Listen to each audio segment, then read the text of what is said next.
ரணிலின் முடிவு அனுரவுக்கு எப்படி தெரிந்தது? விருந்து பசாரங்களில் வெற்றிடமாகும் கதிரைகள்.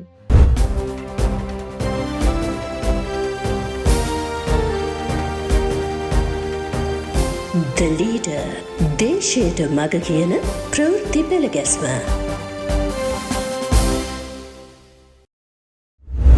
සංස්කෘතික මිනිහෙක්ට විතරයි පුළුවන් අලුත් හීන හදන්න, අලුත් හීන හොයන්න, අලුත් හීන දකින්න.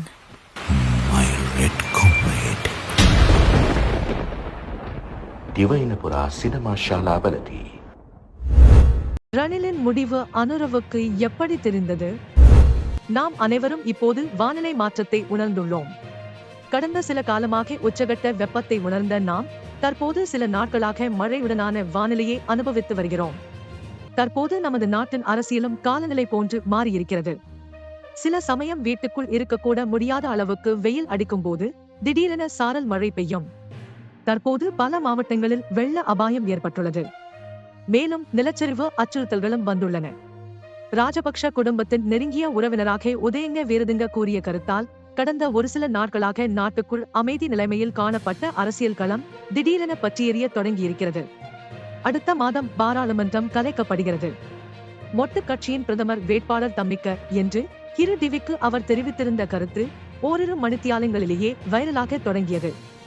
ஜூன் 14 அல்லது 15ஆம் திகதிகளில் ஒன்றில் பாராளுமன்றம் கட்டாயம் கலைக்கப்படும் என்று உதயங்க குறிப்பிட்டுள்ளார். ஜனாதிபதி ரணில் விக்ரமசிங்க பெசில் ராஜபக்ஷவுடன் உடன்படிக்கைக்கு வந்துள்ளார். ஜனாதிபதி தேர்தலுக்கு முன்னர் பாராளுமன்ற வாக்கெடுப்பு நடத்தப்படும் என்று உதயங்க கூறுகிறார். மேலும் தற்போதைய ஜனாதிபதி அடுத்த ஜனாதிபதி தேர்தலில் தன்னை வேட்பாளராக முன்னிறுத்த மாட்டார் எனவும் தெரிவித்திருந்தார். ஜனாதிபதி தேர்தலுக்கு முன்னர் பொது தேர்தலை நடத்துவது தொடர்பில் மொட்டு கட்சியில் உள்ள ஒருவருக்கு மட்டுமே தெரியும் எனவும் உதயங்க கூறுகிறார். அத்துடன் மொட்டின் பிரதமர் வேட்பாளர் தம்மிக்க பெரேரா என்றும் அக்கட்சியின் ஜனாதிபதி வேட்பாளர் தற்போதைய ஜனாதிபதி ரணில் விக்ரமசிங்க அல்ல என்பது இறுதியாகியுள்ளதென்றும் உதயங்க வீரதுங்க மேலும் தெரிவித்துள்ளார். உதயங்கவின் பேச்சால் அரசியல்வாதிகளை விட அரசாங்கத்தின் பெரும் தலைவர்களுடன் டீல் பேசிய வர்த்தகர்கள்தான் பெருமளவில் கலவரமடைந்துள்ளனர் என்று தகவல்கள் தெரிவிக்கின்றன. அரசாங்கத்தை கலைப்பதற்கு முன் தங்களுடைய வேலைகளை நிறைவேற்றிக் கொள்ள முடியுமா என்று அவர்கள் எல்லா தரப்பினருக்கும் கால் செய்து கேட்க தொடங்கியுள்ளனர். எவ்வாறாயினும் உதயங்கவின் கதை உண்மையா பொய்யா என்ற உத்தியோகபூர்வ அறிக்கை அரசாங்க தரப்பில் இருந்து வராததால் அனைவரது ஆர்வமும் அதிகரித்துள்ளது. அரசாங்க தரப்பினர் இவ்வாறான பல குழப்பங்களில் இருக்கும்போது ஜனாதிபதி பாராளுமன்றத்தை கலைக்க மாட்டார் என்ற செய்தியே திசை காட்டியின் ஜனாதிபதி வேட்பாளரான அனுரகுமார திசாநாயக்கவே முதன் முறையாக தெரிவித்துள்ளார். அவர் அதை உறுதியாகவும் கூறுகிறார். பாராளுமன்றத்தை கலைத்தால் அவருடைய அதிகாரம் அப்போதிருந்தே இல்லாமல் போய்விடும் என்பது தெரிந்திருப்பதால் தற்போதைய நிலைமையில் ரணில் பாராளுமன்றத்தை கலைக்க மாட்டார் என்றும் அனுரகுமார தெரிவித்துள்ளார். ரணில் எடுக்கும் தீர்மானத்தை அனுர சரியாக சொல்கிறார். எப்படி அவர் அவ்வாறு சொல்கிறார் என்று சமூக வலைதளங்களில் பலரும் கருத்து பதிவுகளை இட்டு வருகின்றனர். உதயங்கள் சொன்ன விடயம் உண்மைதானா என்று ஊடகவியலாளர்கள் பலரும் பெசிலிடம் கேட்டுள்ளனர். ஆனால் அவர் நான் அவ்வாறானதொரு கதையை சொல்லவில்லை என்றுதான் பதிலளித்திருக்கிறார்.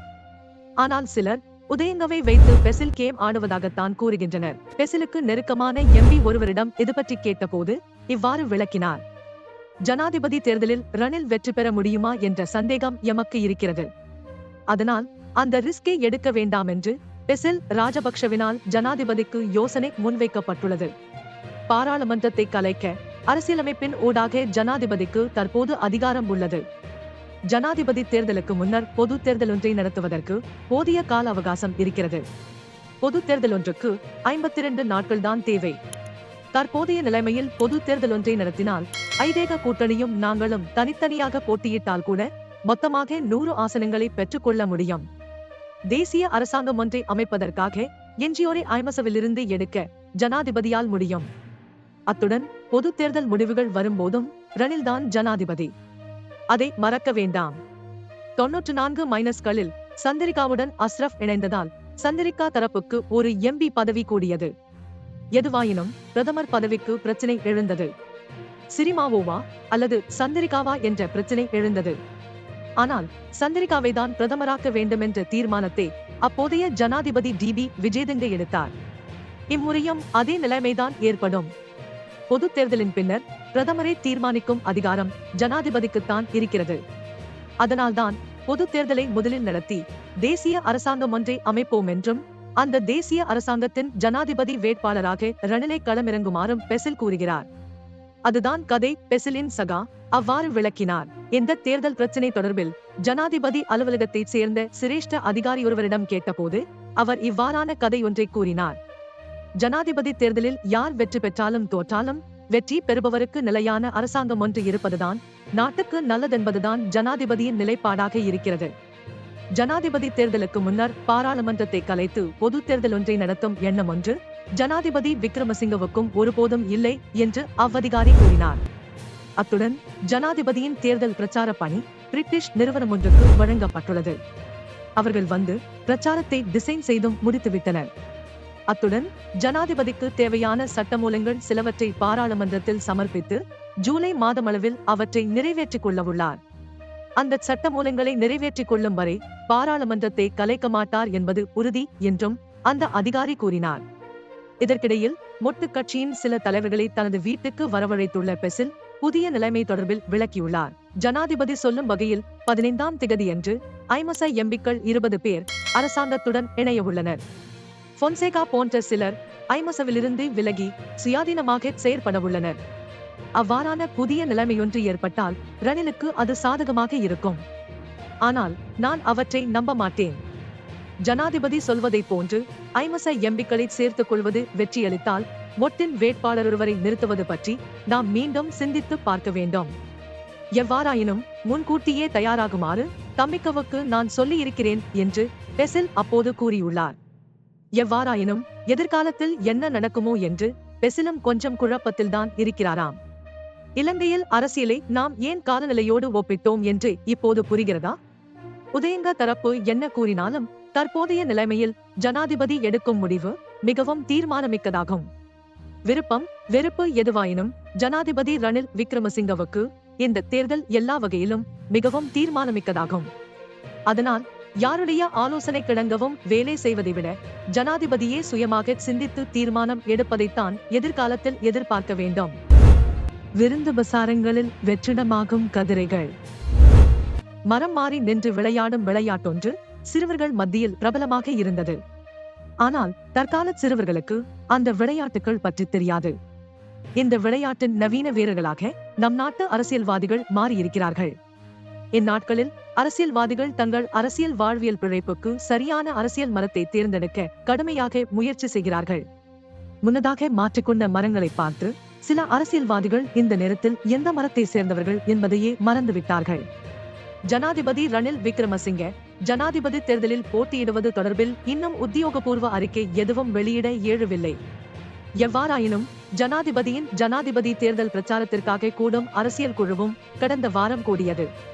இதற்கு முன்னர் வஜிர அபேவர்தன உட்பட 5 உறுப்பினர்கள், ஜனாதிபதிக்கு நெருக்கமான பிரசன்ன ரணதுங்க உள்ளிட்ட மொட்டு கட்சியின் அமைச்சர்கள் மற்றும் நிமல் லென்சா அணியைச் சேர்ந்தவர்கள் உட்பட குழுவினரும் அதில் கூடியுள்ளனர். ஜனாதிபதி தேர்தல் நடவடிக்கை தொடர்பில் தீர்மானங்கள் எடுக்கப்படுமாயின் பசில் ராஜபக்ஷ அங்கு இருக்க வேண்டும் என்று வஜிர அபேவர்தனவின் வேண்டுகோளுக்கு இணங்க இம்முறை இந்த குழு கூட்டத்திற்கு பசில் ராஜபக்ஷவை அழைக்க ஜனாதிபதி ஏற்பாடு செய்துள்ளதாக அரசியல் வட்டாரங்கள் குறிப்பிட்டுள்ளன. ஆனால் நிமல் லென்சா மற்றும் அனுர பிரியதர்ஷன யாப்பா தலைமையிலான புதிய கூட்டணி குழு இந்த அழைப்புக்கு தமது அதிருப்தியை வெளியிட்டிருந்தது. இந்த வேளையில் ராஜபக்ஷர்களை ஈடுபடுத்தாதீர்கள், அவர்களுடன் இணைந்து பணியாற்ற முடியாததால்தான் அங்கிருந்து வந்தோம் என்று கூறிய லென்சா மற்றும் அனுர யாப்பா தரப்பு பெசிலுக்கு அழைப்பு விடுக்கப்பட்டமைக்கு எதிர்ப்பு தெரிவித்து குழு கூட்டத்தை புறக்கணித்தனர். ஆனால் எந்த குழப்பமும் இல்லாமல் இந்த கூட்டம் நடைபெற்றது.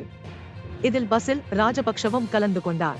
ரணில் விக்ரமசிங்க ஜனாதிபதிக்கான பிரச்சாரத்தை மேற்கொள்கிறார் என்றால் பசில் ராஜபக்ஷ அங்கு இருக்க வேண்டும்.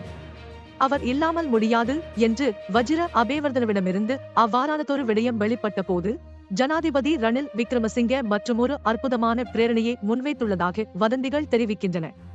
அப்போது அவருக்கு கமிட்டியின் தலைவர் பதவியை வழங்குவோம் என்று ஜனாதிபதி கூறிய போது பெசில் அந்த யோசனையை மிகவும் தந்திரமான முறையில் மறுதளித்துள்ளார் என்று கூறப்படுகிறது. நீங்கள் தேர்தலில் போட்டியிடுவதென்றால் அது பற்றி உடனடியாக நாட்டுக்கு அறிவித்து விடுங்கள் என்று பெசில் அப்போது கூறியுள்ளார். இதேவேளை அன்றைய தினம் ஜனாதிபதியால் ஏற்பாடு செய்யப்பட்டிருந்த இரவு நேர விருந்துபசாரத்தையும் லன்சா தரப்பு புறக்கணித்துள்ளது.